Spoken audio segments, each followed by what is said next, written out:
Mr. Chairman, we're live. Okay, welcome back, everybody on YouTube and those in the audience. We're in the afternoon session of October 15th. Our next agenda item is not an action item. This is just an update on the commissioners' boards. And I'll go first. I don't have much to report other than we do have a health district meeting this Friday in Boise. We're getting ready for our annual Idaho Association of Boards of Health. We're meeting next week, 22nd through the 24th at Idaho Falls, to talk about resolutions and things that we want to push on up to through IAC for consideration in the legislature. One of those being the impact of legislative mandated food fees inspections that right now the counties are subsidizing to the tune of about $1.8 million. And we feel like it should be totally up to the counties and taken away from the legislative process. Haven't met really with any of the other boards, V Corp or EMS. None of that stuff has been happening. I do have a Wilderness Rules Committee meeting that's going to be in November in Boise. And that's a one-day meeting to talk about the wilderness rule issues in Idaho. And then I also have Idaho Lands Resource Coordinating Council that is still in process of being scheduled, but that look at it sometime in November for that one as well. They were going to do it down in oh shoot, I can't think of the name of the town. It's over in Teton County, but they couldn't get enough attendees, people to go that far for a day and a half meeting, so they're trying to reschedule it somewhere closer in Boise or maybe even Moscow. We don't know about that one yet. And that's about all I have. And those are two of the boards you guys want to think about when you getting on. So that's my question. Is there something that we need to do to get, signed up sooner rather than later?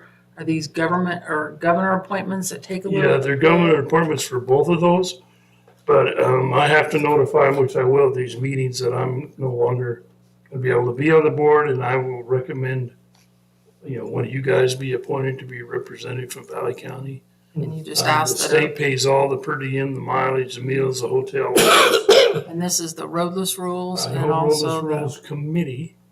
Yeah. And that was a committee that was set up by Risch after Clinton came out with the roadless rule.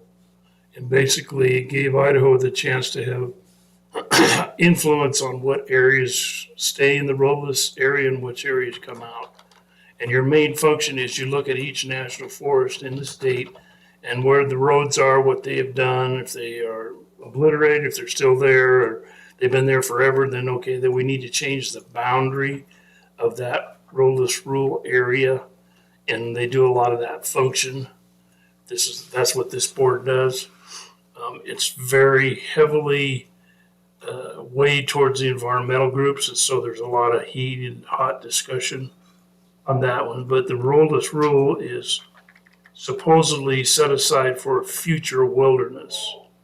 Seeing this, And as you guys know, only the Congress can do wilderness. yeah, but I mean, they have so many future, they got all kinds of classifications there. Drives me crazy. It's like, we got more wilderness than a lot of these states have states. Right. It's like, come on. But like in the fire this year, a lot of that up high and on the Snowbank, that side of the mountain was in roadless areas. So if they built any temporary roads or whatever to go in and fight those, then we have to look at what's your plan. Are you going to mitigate that? Are you going to obliterate that road after the fire's out? What are the plans? And then we approve those. Idaho Lands Resource Coordinating Council deals a lot with the GNA stuff. They're kind of the big push behind funding that and getting that GNA going. And it's the relationship between the state of Idaho and the forest on forest practices. And I think that would be a good one for one of you. What's the name of that one? Idaho Lands Resource Coordinating Council. I'm already on that one. No, whatever. Have you been invited? I've Because got myself and one other commissioner, and I can't Blair, somebody from, everything else. yeah, are the only two commissioners on it that I know of. I've never seen your name on the list. Idaho Public Lands. Idaho Lands. Idaho. And it deals with the state helping the Forest Service with timber issues, fire issues, working together kind of through the GNA to get something done on all of our lands, not just state lands. Right. Well, Double check. I was appointed to one of them and they've met once. Idaho Public Land Resource Council. That was it. Yeah, that's a different group. And both these boards are really heavily weighed by the environmentalists. Jonathan sure they Otto are. on both of them. because, when you say roadless areas, well, everybody thinks, as soon as you hear roadless, oh, that's, Frank Church. It's what, a gospel hump. It's whatever that's out there, and that's a wilderness area. So there's no roads. But when you hear somebody say, oh, there's a roadless area, and it's like, what the Well, heck here's is that? Here's the big issue that we've been talking about for 2 years is the Burt Log Road. Yeah. When they build it, they're building that in the roadless area. But what is that? I mean, what is a roadless area? Who set that in place? Is that Congress that called that a roadless area? Who did that? This Is that was just a Forest Service thing? It's not, well, it's kind of a Forest Service thing, but when Clinton came out with the roadless rules in 89, I think it was. Yeah. This was Idaho's answer to that. Hey, we want to be involved in that designation and that mapping of what areas are actually roadless. And then there's another, not just roadless, but primitive. Primitive is another word you're going to start hearing a lot more. It's like a roadless area, but there's maybe a few roads into it, or it's been logged at one time. Mm-hmm. What's And the White Clouds? Because that's a Boulder White Clouds. recreation, Is a roadless area. but it's a recreation designation. That was a Simpson Yep. big deal. And there was a You can ride lot of, motorcycles in it, but you can't ride bicycles in it, I think.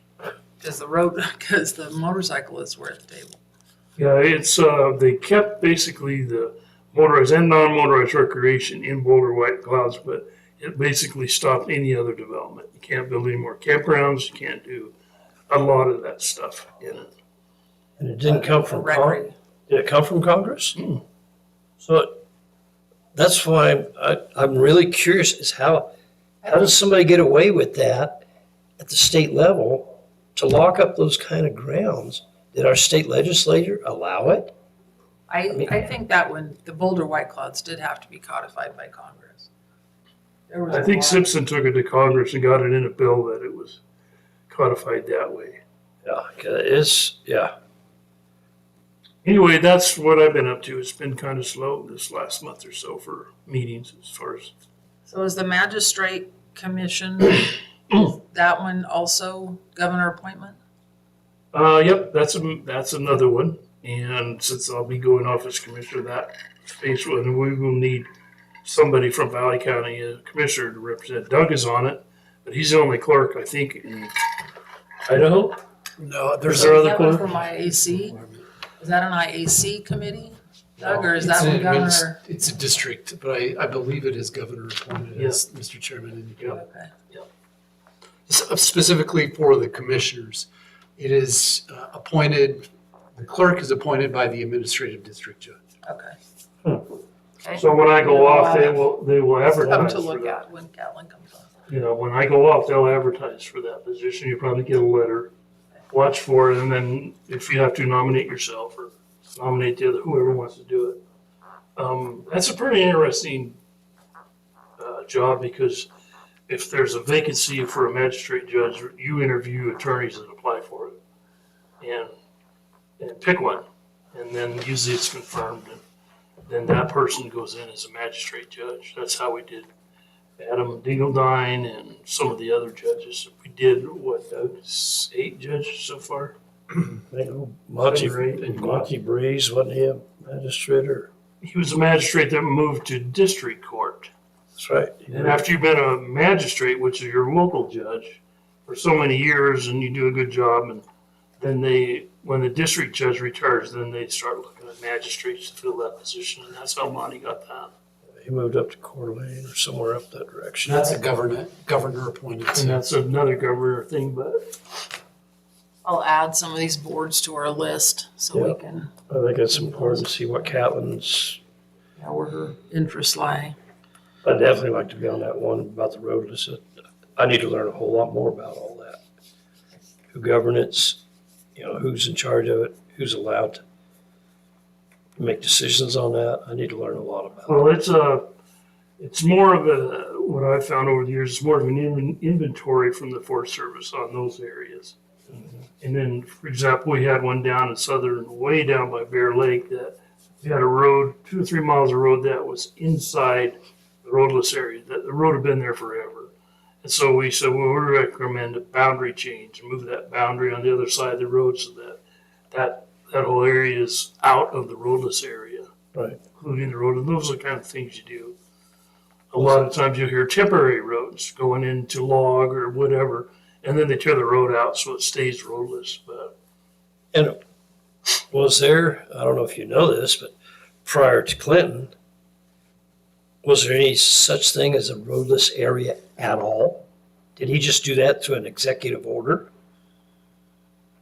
I need to have talk to Trump then. basically, He it's just did. interesting because you're seeing a lot more executive orders coming out of the president now. Oh, it's ridiculous. And now How, the latest one is he wants to do an executive order on the debt for college education and student loans. They just write it off and walk away. And it's like, but what about all the people that paid? sure.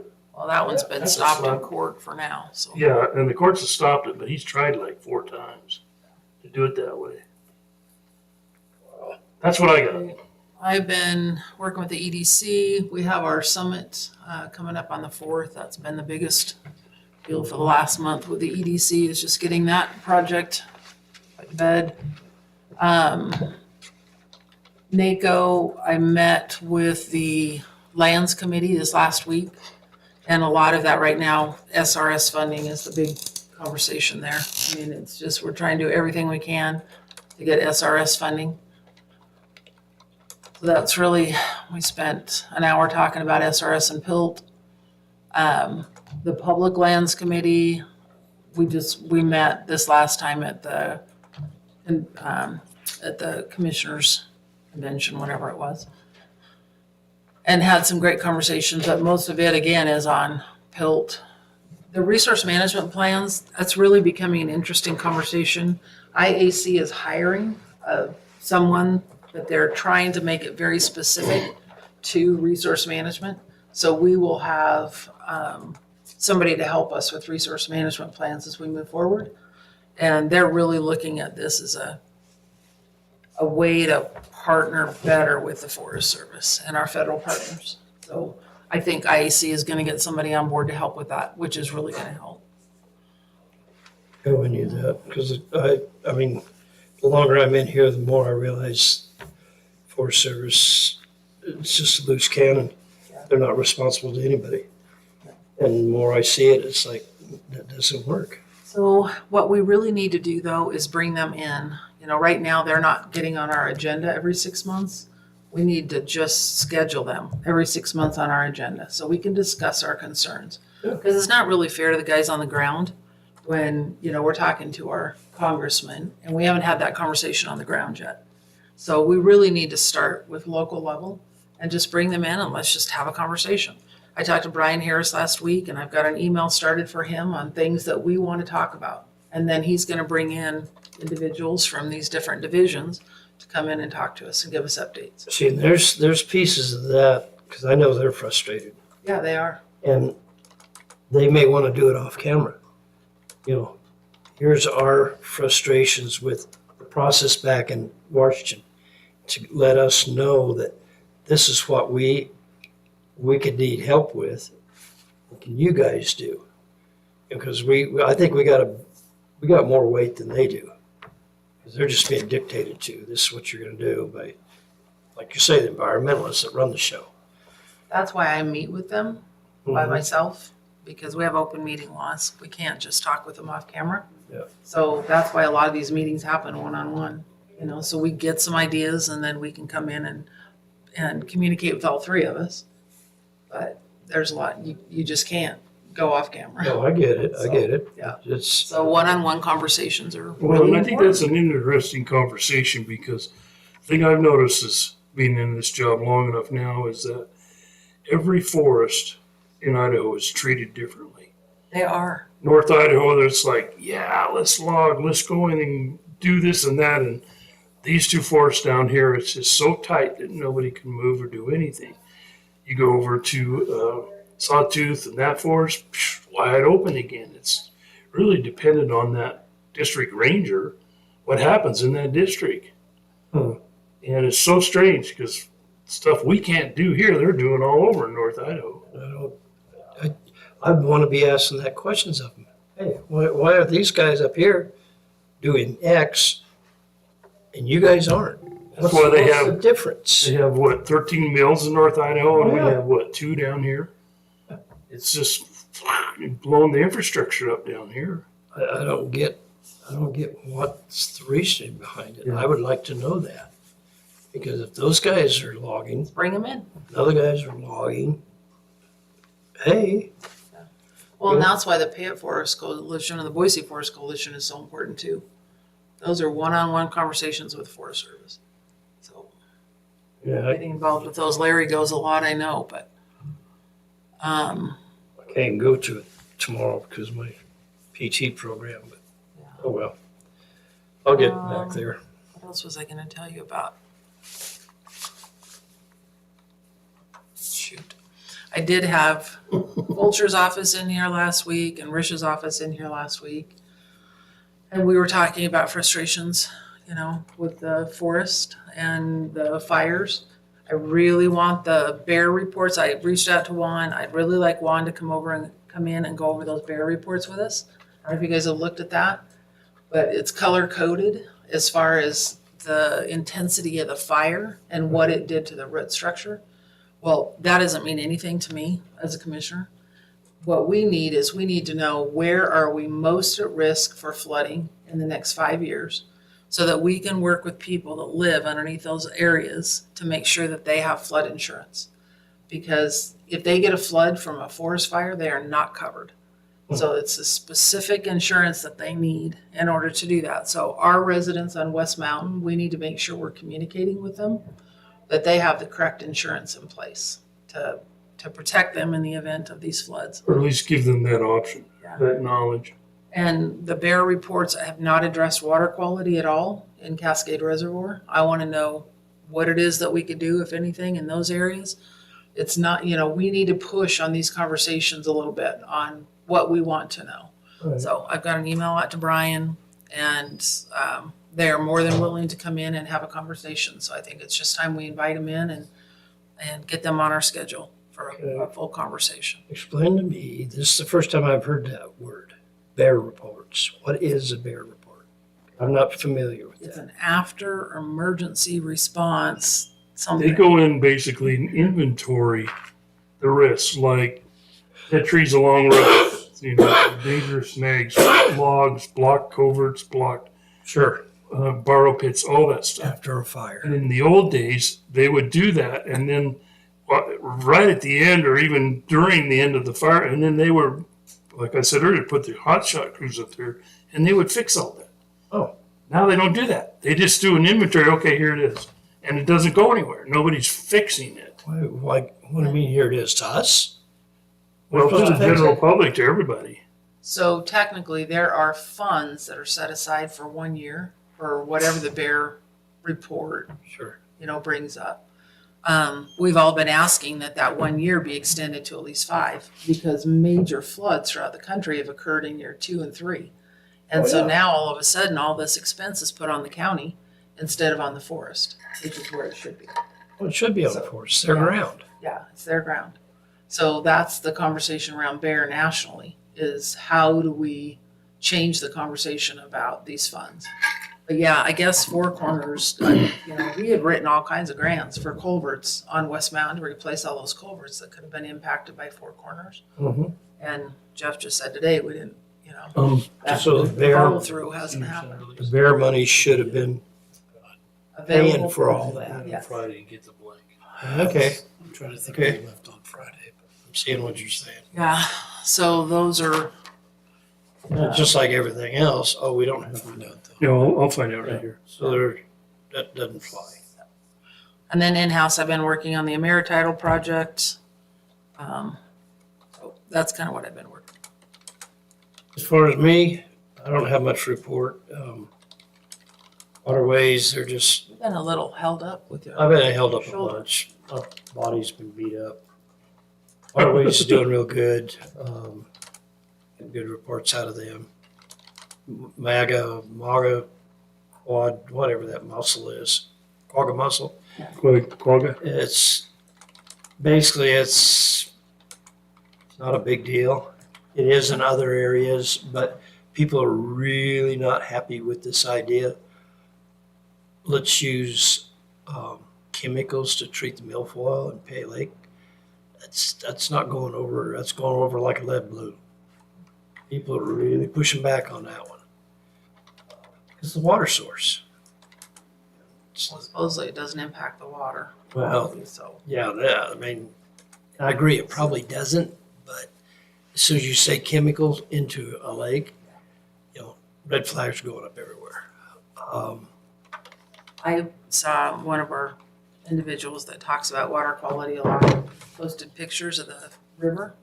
Elle, do you ever remember getting lots of algae growth in the North Fork or just outside the Payette Lake? There's a lot of Upriver, upstream? algae growth now. in the- Upstream from Pay Lake or down below? Down below. See, that's, Between there and Cascade. I say this, but that's sewer.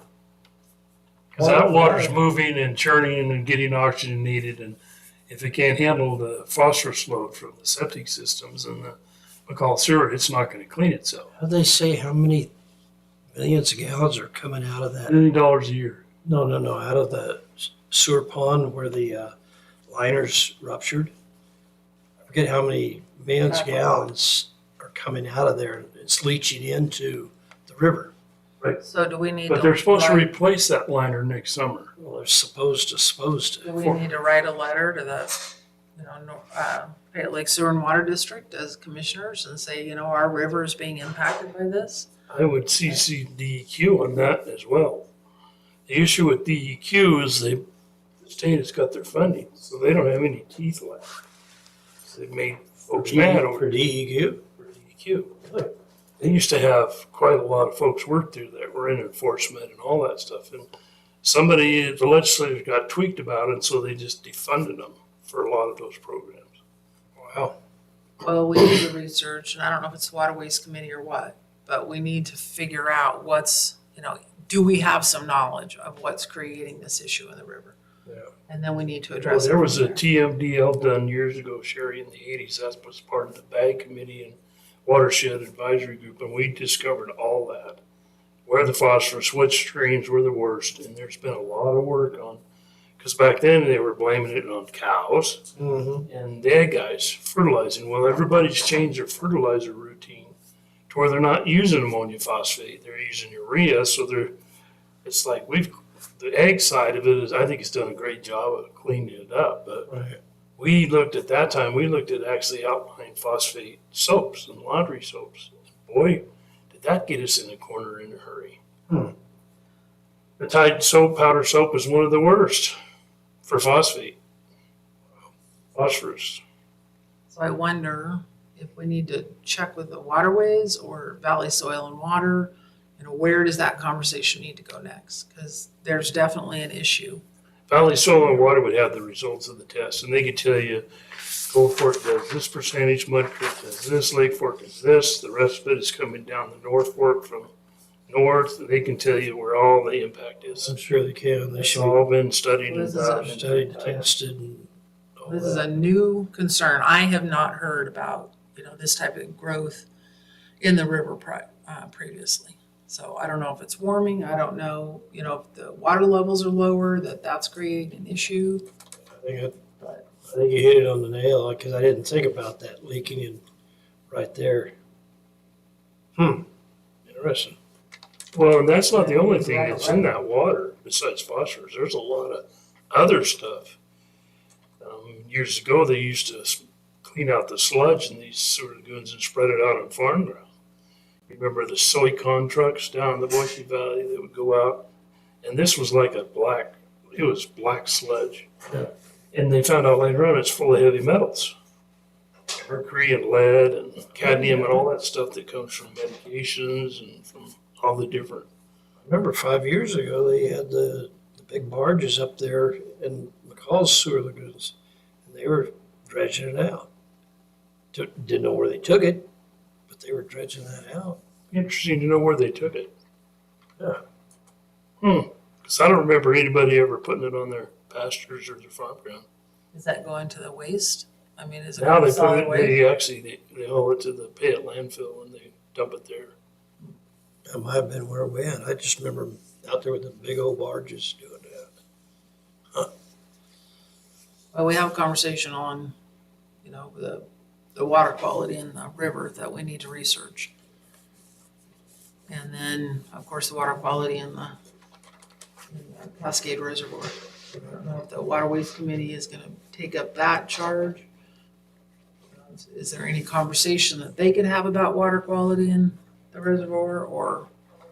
I don't know how they're ever. Well, the biggest issue I think that's not solved is the West Mountainside not being sewered. That's the biggest issue for Cascade.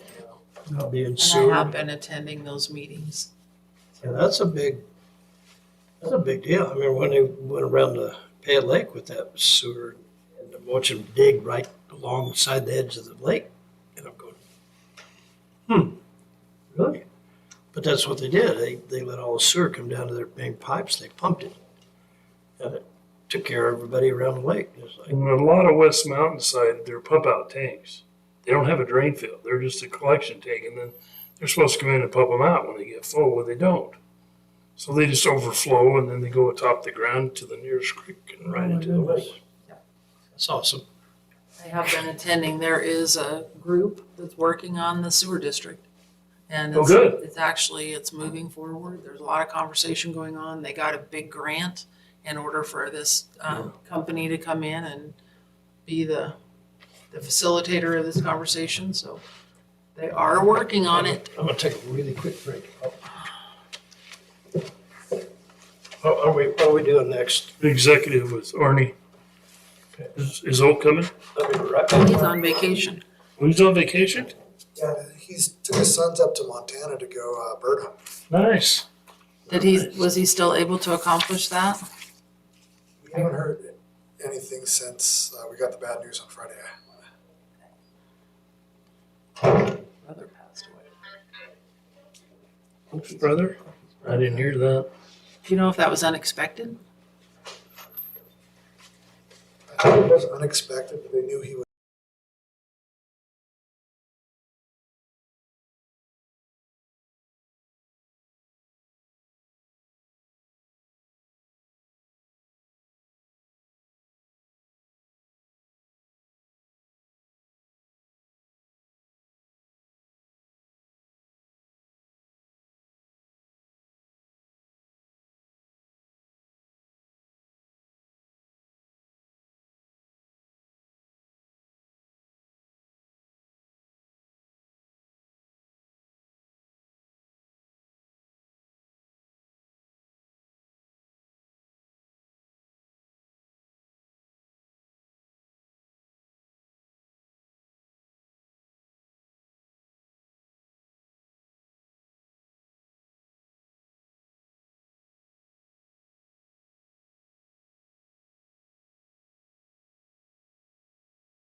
Okay, welcome back, everybody. We're at our 1:30 agenda item. This is an action item. This is an executive session per Idaho Code 742061F to communicate with legal counsel. So I will make the motion that we go into an executive session per Idaho Code 742061F. Second, Have a motion and a second by roll call, please. Thompson, I. Pop and I. Hasbrook, aye, and Doug.